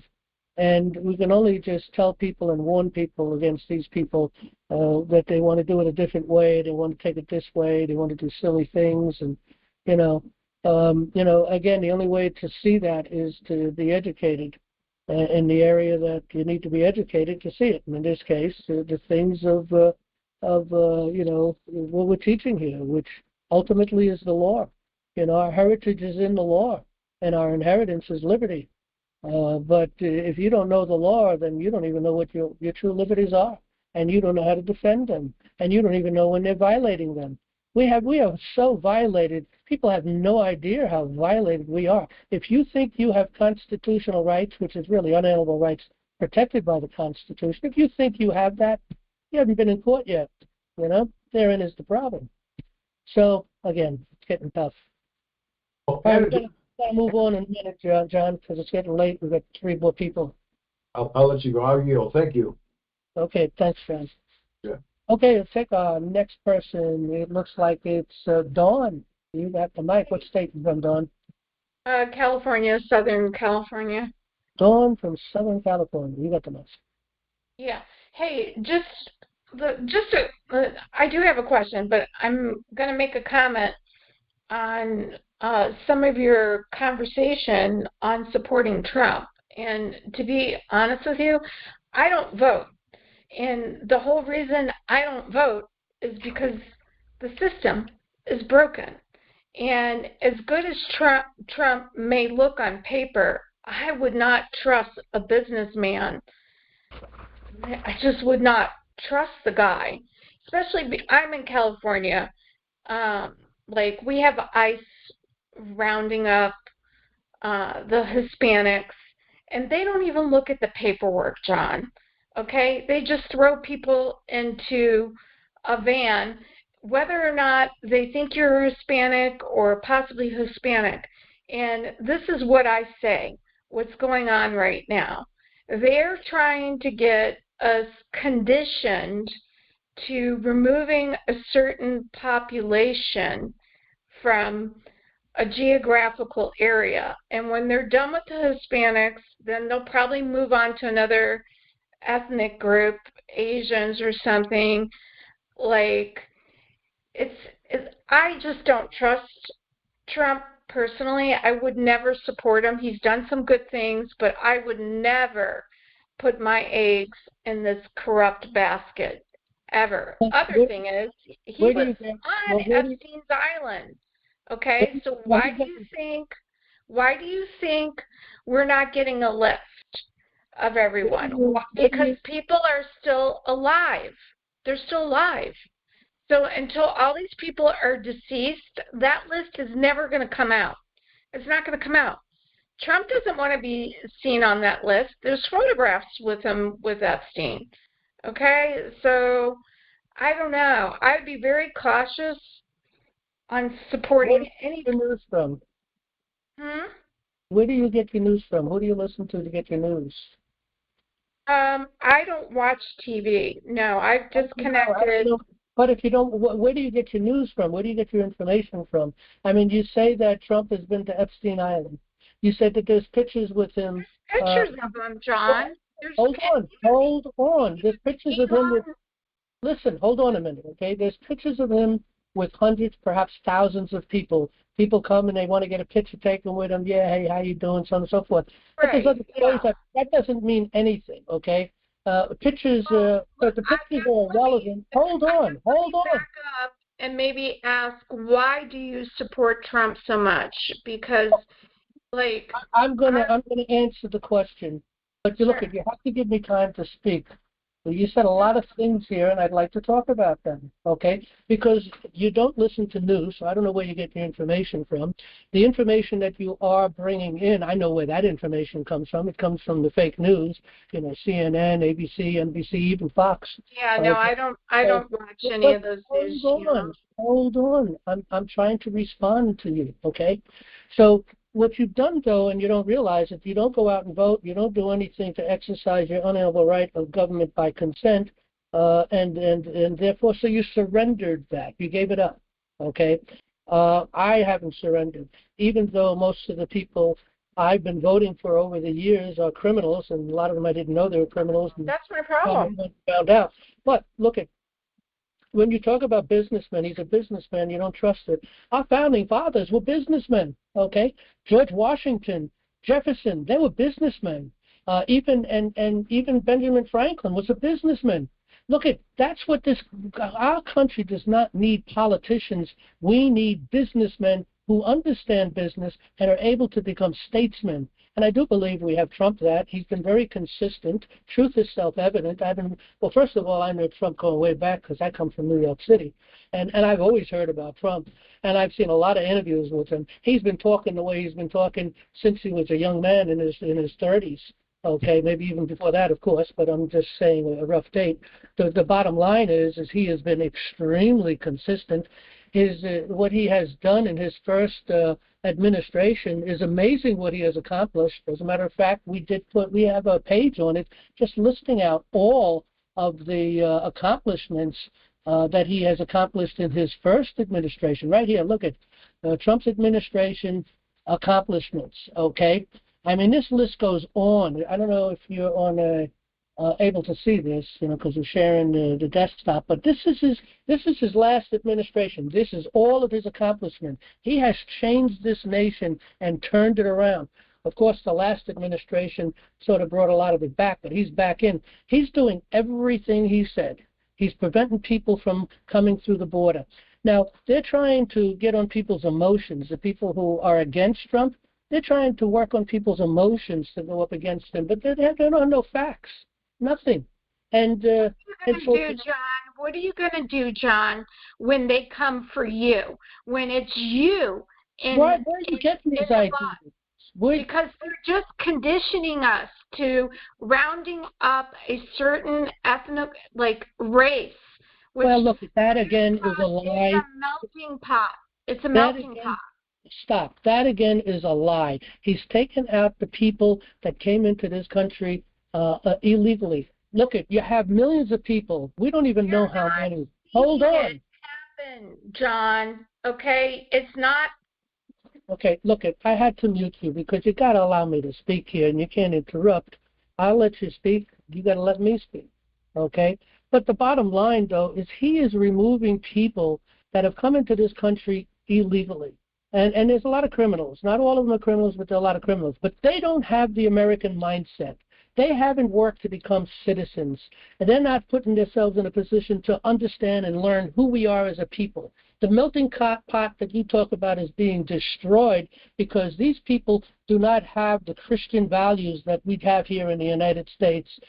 They don't have the understanding of who we are as a people. Even though most people that are in this country are ignorant to who we are as a people, they have received their certain amounts of liberty through osmosis because they lived it, okay? And, you go back to your grandparents and your parents, and then those who are, the elders of today, okay? But as time has gone on, it's gotten worse, okay? Because we used to have a lot more knowledge years ago. I go back into the 50s and the 60s, and I have a lot of knowledge that's different than what people have today. Our children are demoralized in schools. They remove the Bible from the school. That's who we are as a people. That's the law of the land. And if you don't uphold the king of the court, which is Jesus Christ, if you don't hold him up in the courts and teach who he is, you don't have to get into religion and the denominations and all that stuff. But just the principles, the morality, okay? If you're not holding that up, you have nothing. But you have people coming in that don't have any of these values. And even our children, anybody under 40, I think, has really lost a lot. And the younger, it's even worse and worse. And the children coming through the school today, I feel so bad for them. They don't even say, I understand that they don't even say the Pledge of Allegiance in school no more. What's going on? They have the rainbows and all this other crazy stuff, They have the people dressed up as women. I mean, it's just total insanity. It doesn't, it's wrong.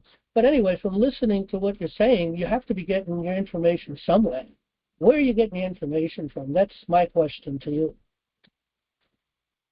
Yeah, I do not watch TV, John, at all. I don't even turn it on. How do you know he went to Epstein's Islands? How do you know that he's got pictures of him? How do you know that he's an evil guy? Where are you getting this information? I'm not saying he's evil. It's just that. Well, if he's going to come out after me. If you watch what's going on, so you got Epstein, you got P. Diddy, you got J-Lo. Okay, J-Lo, Jennifer Lopez is going to lose everything. Where are you getting this information from? It's on Rumble. It's on YouTube. It's everywhere. Okay, like P. Diddy isn't getting all the charges because they never went after the gun. You know, they had all of his weapons. They didn't charge him for Well, that. look, The whole look, system is just broken. Right. It's just broken. I don't want to get into conversation on those particular issues because what we're trying to do is really talk about the solution here. And yeah, there are problems, but the thing is this, you have to get news from somewhere. And I'll tell you what, I'm getting my news from the people, okay? Because regular people who have gotten upset with this stuff have gotten up there, put up some good podcasts, and truth is self-evident. If you listen to an individual long enough, you can see the consistency or the inconsistency. And that's how you know truth. The truth is consistent, and it is just self-evident. There's really no good, reliable, in my opinion, news source. Oh, yeah, Okay, there is. there's not a PubMed.gov research material where you can go check their facts. Are you able to see my desktop? I'm looking at your screen right now, John. Yeah. Okay. Hold on. You got X22 report. This is a guy that came up on his own, started to talk about the news because the news was wrong, started to do his own research, and started to put it out there, and he's been doing it for a long time. He is consistent, comes up with a lot of information, and he cuts the difference between what he thinks or feels is going to happen to what he knows is going on. It's great news. You go to And We Know. This guy here also, he's very consistent. He lays things out, okay? SGT report, Crossroads with Joseph Phillips, okay? This is great stuff. This is outside the mainstream. This is the people coming in. You got Front Page with Scott Goulet, Christian Patriot News. They've been kind of quiet. Stephen Gardner, Tucker Carlson, Donald Trump, the Bongino report, J.R. Eclipse. And then I got Dr. Eric up there. Now, there's 2 or 3 more people that I listen to, and I'm going to put them up here. This is great news. This is where I get my information from. And I find consistency not only within themselves that I've been listening to for years now, but between all these people, they're consistent. I'm not seeing any great inconsistency between the differences of these individuals, okay? So that's why I know I got truth, all right? Look, if you listen very closely to Trump, he does everything he says he's going to do, and he's continuing to do that. He shut down the border. He's removing all the illegals. He wants to make America great. He's bringing back our health, wants to get the poison out of our food and out of the air and out of our water. I mean, all this stuff, there's a lot of great stuff going on, but you're focusing in on things that really are destructive, and it's not helpful. And a lot of it is just hearsay, okay? All these people that you mentioned, they're all inconsistent. Okay, yeah, you get these little stories, and then you get people who go online and they have these conversations, and they don't even know what they're talking about.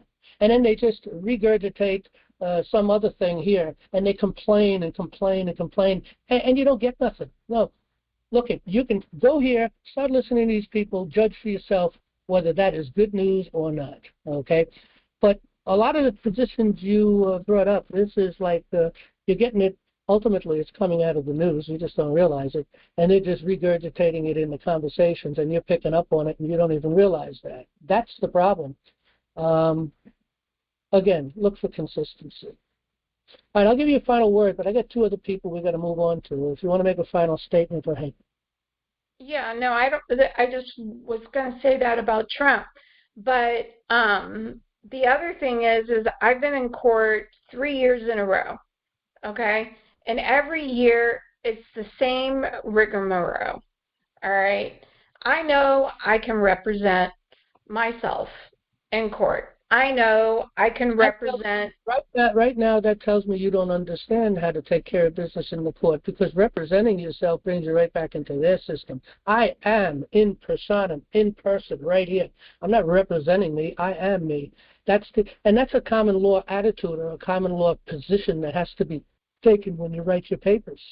Okay, so you have to work on knowledge to be able to understand how to take the common law into the court and use the process. And the process is good. There's nothing wrong with the process. Great comment, John. The thing is, today I'm told that I'm not allowed. I've been told each year something different. They won't allow me to file an affidavit. Then the next year I try to do a motion. They won't allow me to file a motion. Then today I was told, you don't need to do the motion. We can't accept your motion because this is a petition. So how am I supposed to implement the best friends and get my story out on Because you don't understand the when they lingo. It won't is a allow me petition. to put anything with my paperwork? Did you make a complaint? I haven't filed a complaint yet. I was like, I can file a complaint. A complaint is civil law. It's a petition. I don't file complaints. I file actions. You see, it's the language you have to use, and they will work overtime. Look at some of these judges are pretty shrewd. They will work overtime, and I guess they work it out with the lawyers because there's a whole bunch of things going on in the back room. But the thing is they are very good at trying to trick you and change your words and give it different definitions. I mean, some of it is really blatant, especially in my paperwork, because I lay it out very, very clearly, and then they come back with the Article 78 and coming in as a civil court. It's a civil complaint. No, it's not a complaint. It's an action, and I make the corrections in that court. So if you don't understand that, you're going to have a problem trying to go into court and to win a case. Now, even if you don't win the case, if you truly win the case, but they won't let you win the case, at least you have a case that you can resurrect if we can get our courts of justice back. But I'll tell you what, it's going to be hard to get the courts of justice back if the people aren't willing to get up to do something about it. And we're teaching them what to do about it, to take it back. And people don't seem to be willing. But with that, I got to move to the next person. We've got two other people. If you want to make a final 30-second. I think you understood me, but that's okay. I'll just re-ask the question next week. I don't think you understood what I was saying. All right, we'll talk some more next week. I can appreciate that. Thank you. Okay, we'll take our next person. We have two people left. I'm going to try to fit them both in. Terry, you got the mic? Go right ahead. What state you're from? Yeah, good evening, guys. Hey, you guys were looking for something for software, and I've got a solution for you. It's Discord. It's a great program for you guys to do your meetings in. It's got a whiteboard built into it. It's got better audio and video than all the other ones do, better than Zoom and all the others. So that's something for you guys to look into is Discord. Yeah, I think we have another person, Terry, here. Terry, you looked into Discord, or you use Discord, don't you, Terry? I'm talking to another Terry. Yeah, no, I understand. I don't know if she's here, but in any event, yeah, I think we looked a little. One of the problems we have, you see, Skype was pretty good until it was taken over by Microsoft, and it was taken over by Microsoft many years ago. And we used to make jokes, Skype that actually works, because they started to degrade the program and ruin it. But the thing, and then of course now they moved us over to the new program. But you see, the thing is though, with Skype, what was good about that is you can get people on the phone, you can get people that are on a computer, you can drop messages, you can send files. I mean, there's all kinds of things you could do. It was really a great communicational piece. And they destroyed it. I thought you guys were looking for something for you guys as a group themselves here to do stuff with. Well, we have this program here that we use, but what we look for is just communications throughout the week, okay? For the leadership here, be able to drop information, make a call, pull 2 or 3 people in, and, and if they're not available online, you can pull them in through their phones, and maybe they're traveling, Discord also here, John. I'm sorry, say that again? You can use a phone with Discord. Yeah, I'll have to take a look into that. I think Terry knows about that, and I'll find out. My sons are big gamers, and then what they can do too is they can watch videos together, or they can communicate together through video. So yeah, it's a great program. Yeah, and so I mean that's for you guys to look at. I'm just giving it a suggestion. I'm not trying to sell you. We appreciate that. Of course, we need suggestions and ideas anyway. And I really liked what the gentleman had to say about the 95% and the 5% and about egos. God has really shown me that ego is the worst way to get anywhere, especially with the government. And so I've taken ego out of it. I did send you a document, John, and I sent a couple other guys here this document. I am in court. I've been in court for 15 months here. And I would like you guys just to look at that, and then if you want to talk to me about it, I would love. Well, if it's a few pages, it's one thing. If it's a big court case, that's a whole different story. No, it's 5 pages is the last thing I just sent. Oh, okay. When did you send it? Today while you guys were in the meeting. Okay, so I'll keep my eye open. Would you send it to mail at National Liberty Alliance? No, you've got John at National Liberty Alliance up there on your website here. So yeah, if you send it to mail at National Liberty Alliance, all of leadership will get it. So you should send it there too. Maybe others will look at it. Yeah, and you're welcome to share it with everybody. But to me, this is you guys have talked about playing in their game or playing in their court, and this is for me what this does. And it's not from me. It's God inspired. What it does. Hey, I'll try to find time to take a look at it, and maybe you can next week, talk to me about it. Yeah. And so what real quick, then I'll be done. What I'm doing with it here is getting it completely. It's our court. It's not our employees' court, and that's what I'm doing with it. Is to basically. Well, I'm going from the perspective that. We are no longer in charge. They are our boss, and it's time for us to take it back. And this is a great way to do it. And that's yeah. Well, they don't like to hear that though. well, they don't like to hear it, and that's why nobody gets anywhere in the court, even in the Supreme Court. I think the only person that's halfway decent as a judge right now is probably Clarence Thomas. He wants to, get rid of abortion. And he wants to restore our Second Amendment, so that's why I think that basically he's the only one that I can think of that's a judge that's halfway decent. He is one of the best. Yeah. Yeah, Scalia was there too until they murdered him. Yeah, and I think he's somebody that I think, he's not Jesus Christ. He's got some sins. He's got some things going on, but none of us can throw stones. And so that's where I'm coming from. And then somebody had mentioned about there was a really good sheriff that they knew in their county. My sheriff is not good. In fact, he just quit because he's not good. And that's what I'm doing with that article that I sent you. If we can find a good sheriff, that's all we need to find here with that article that I sent you is a good sheriff. Yeah, I agree. Look, we do have to find good sheriffs, and you're not going to get a good sheriff unless the people come together through committees of safety and support someone who would be a good sheriff.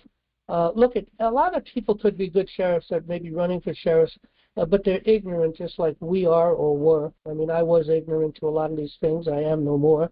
I still have a lot to learn. But nevertheless, sheriffs have no idea of their true purpose, their powers, and their authorities. And that's why I wrote the book, for the county sheriff, to empower them. So if you can empower them. I gave him that letter, and I sat down with him, and I explained to him how the law works. I explained to him that you can't cite somebody for being innocent, because I said, I got arrested for disorderly conduct because the reason I got arrested is their feelings got hurt. And that's the problem with disorderly conduct. Yeah. Employees, if you flip somebody off or if you hurt their feelings, they can bring you to court if they complain enough, and the judge will, run you through, put you in jail, put you on probation. Well, hurt feelings has nothing to do with law, but that's. Well, one of the things the sheriffs need to realize, and if I have opportunity, I'll tell them. And that is that they're not supposed to be code enforcement lawyers. I mean, code enforcement law enforcers. Code enforcement enforcers. Yeah, They're law enforcers, okay? And there's a difference between the two, and they need to understand the difference between the two. Code enforcement or law enforcement. It's really simple. It's basically it's employee policies is what it is, and it's employee policies to violate your rights. And you're absolutely right. We do not have the First Amendment right anymore. We don't have the Second Amendment right. We have no right. We don't have the Seventh. We don't have the Fifth. We don't have the Fourth, and we don't have the Sixth. We don't have any of them. No rights. There's not a right that they're violating. They are violating every single right. The right to be born, they're violating the right to own, they're violating the right to earn, they're violating the right to move, which is traffic court, you're never violating a right when you get a speeding ticket. You might, it's them writing a law that says I get to take money from you, Right. whatever they want. And everything that they write that is a policy is a violation of your right. And that's kind of what's in my article that I sent to you. All right, well, look, I'll read it. It is late. We're over time, and I do have one other person. Yeah, and I didn't even mean to take up that much time. I apologize for that. Well, you haven't taken up that much anyway, but it's just that it's late. But look, I'll try to find time to read it, and let's talk about it next week. Try to get in early as far as getting into the queue as soon as we open up. Did you want me to send it to mail, or did you want to forward to whoever you want? Well, if you have the time, send it to mail@nationallibertyalliance.org, and this way everyone will get it. Right now, I'll look for it and I'll read it. Yeah, and then, I've done 52 filings, and, I didn't want to bore anybody with all 52, but, you've been in court just like I have. All 52 filings are rejected by the, by the appeals court, and you can't win playing their game. There is no way to win in district court. There's no way to win. And you basically can't win in the Supreme Court either unless, because no matter how much Clarence Thomas does the right thing, you've got somebody up there that doesn't even know what a woman is, and she's in our Supreme Court. Yeah. The dumbest people are the judges, and that's a real problem that we have. That is. They have no idea of the Constitution and the rights and who we are as a people. And it's a shame. All right. Well, we'll talk next week. I appreciate it. Yeah, and if I do start hoarding, just tell me to close my lips here. I have no problem with that. Okay, well, correction is grievous to those who have forsaken the way, so we have to accept correction. Otherwise, it's grievous. Yeah. Well, we just learn not to get our feelings hurt, not to be angry. I've learned that, when you go to jail for being innocent, they're just very ignorant, and you suffer for their ignorance, and everybody here in America is suffering for their ignorance, and that's really the truth. We're all economically poor. Our economy is horrible, not because of the people. My main street is dead. 5,000 people. We don't have a main street left. Our economy is dead, not because of people wanting to open up a business. It's because they can't keep a business open because of our government regulations. That and the inflation. They keep putting out all this, just more and more money, and that's a problem. Well, but inflation is by them. It's almost like they work to do the inflation. It's almost like a way to control the people. It's part of the way to destroy the republic. Look at what's his name, Barack Obama, President Obama. Okay, and one of the things he said in a speech some years back is the end of the republic has never looked so good. Okay, and the people were clapping for that. He's talking to the elitists and all the people that are following that craziness to destroy the republic. And now it's very blatant out there, Very honest socialist, and people didn't understand that. Yeah. All right, I got to move on. We'll talk next week. Thanks, John. Thank you. Okay, last caller here. I don't know. It looks like, is it Michael or Michelle? What is that? Yes, it's Michael. Michael from what state? From California. Michael from California. Okay, you got the mic. I just wanted to say thank you for doing what you're doing. Common law is something new that my wife and I have discovered. Thank you for persevering and writing that 550-page book. My wife has run for mayor in Arroyo Grande the last 2 cycles, and they're now charging her with election fraud with 8 felonies and a misdemeanor. And I was just wondering if you have any time for phone consults this week? Well, I guess I could. You can try to get a hold of me during the week, and if I can, I'll talk out. How much time are you looking for? I really don't know. She's being arraigned Monday, and I guess that's the first step. And if there's any advice you could give us, or direction. Yeah, again, it's difficult because the courts are so corrupt, and so she's in a state court in California. County court. County court. Well, look at would it be okay to talk about it in public? Sure, if you'd like, right now. Okay, so, well, not right now because it's too late, but if you come in next Monday and get in early into the queue, we'll spend some time. I'll try. Hopefully we don't have that many questions coming in through the mail, but I'll try to keep it short if I see you in the queue. And then we could spend time. This could be educational for other people too. And I'll just need to get, a simple synopsis of what's going on and the major details. It's interesting that it's in a county court. That's very interesting. But we'll talk. Let's do it in public if you want next week, next Monday. That would be great, but she's being arraigned Monday morning. I'm just wondering, would you be available for a phone consult before that? Do you have my number? Just the number that's on the website for. What's the last 4 digits on that number? I don't have it right here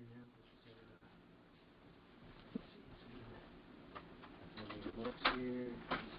Yeah, we just got some in your books. Look, send me an email, and I'll give you my number through email. Okay, very good. Send it to John at nationallibertyalliance.org, and just tell me this is Michael from California. We speak about a case, and I'll send you my number, and then you can connect with me during the week. Terrific. Thank you so much. Okay. Right. Bye. All right. Thanks for the call. All right. That brings us to the end of our program. Good night, everybody, and Lord willing, we'll see you. Oh, let me make one more note, one more point there, or one more announcement. Anyway, we had a problem with our website recently, and our connection to the credit cards and everything, called the gateway, and that went down, and that caused problems in other things, and we've lost the connection for goodness, probably about a week. We're able to fix everything and get things back up, but anybody who is trying to either give a donation on our website or maybe become a member and give a regular donation as a subscription, if you were up there and had problems, couldn't get through, and you were being saying that it was not approved to go through for the credit card, we're back up and running. So if anybody was doing anything and needs to do something as far as giving us a donation or becoming a member, a premium member, which is $5 a month or more, it's working now. All right, with that, we've come to the end of our program. Lord willing, we'll see you next Monday. Good night, everybody.